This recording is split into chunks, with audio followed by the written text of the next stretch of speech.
A just published study is suggesting that the use of antidepressants to treat depression has saved thousands of lives, despite the concern about a possible link between suicide risk and the class of drugs which is called selective serotonin reuptake inhibitors, or SSRIs. Now, this study was published in this month's edition of the peer-reviewed journal Public Library of Science Medicine.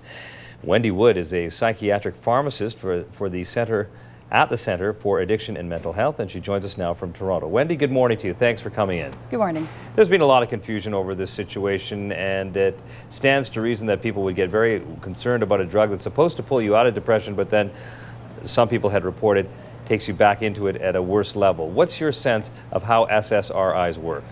Right. It's common with all antidepressants that they take a good 4 to 6 weeks to work, and that's been known for a long time, and people are usually made aware of that. One of the things that they're not often made aware of is it can make you feel worse before you feel better, which is not unusual in medicine. Why is that?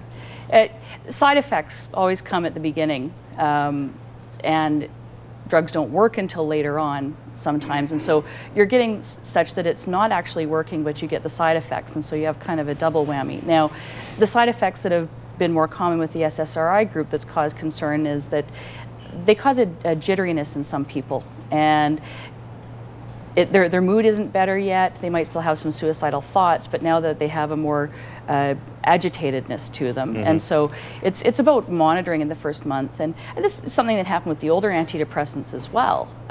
It's a matter of monitoring, keeping an eye on people and getting them through that first month. And counseling them through it too as well, because there's probably an expectation that they should start to feel better, faster, and because they're not feeling that, they're feeling the gap in their experience, and that just adds to the negativity. Exactly, yeah. Now, tell me then, how good are SSRIs? Because I certainly have followed this relatively closely, and for a lot of people it's very personal. This is truly an amazing class of drugs, isn't it? Right. I mean, comparatively speaking to the old antidepressants, which could be quite dangerous and overdose, and they had a whole host of side effects, it would actually take longer than 4 to 6 weeks sometimes because you had to spend 2 or 3 weeks getting up to a proper dose. These, relatively speaking, have less side effects. The problem is that as we're using them in a broader scope of people and people with anxiety, it can tend to make them a little more agitated at first, and they need to be helped through that, and need to be told, you know, 4 weeks. 4 weeks can sound like a terribly long amount of time when you're in that situation, but the monitoring in the first month is so key, so important.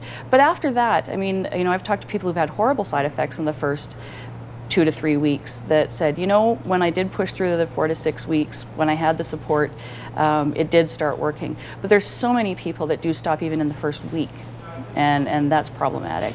All right, Wende Wood with her insight on this, a psychiatric pharmacist in Toronto. Thank you so much for this. Thank you.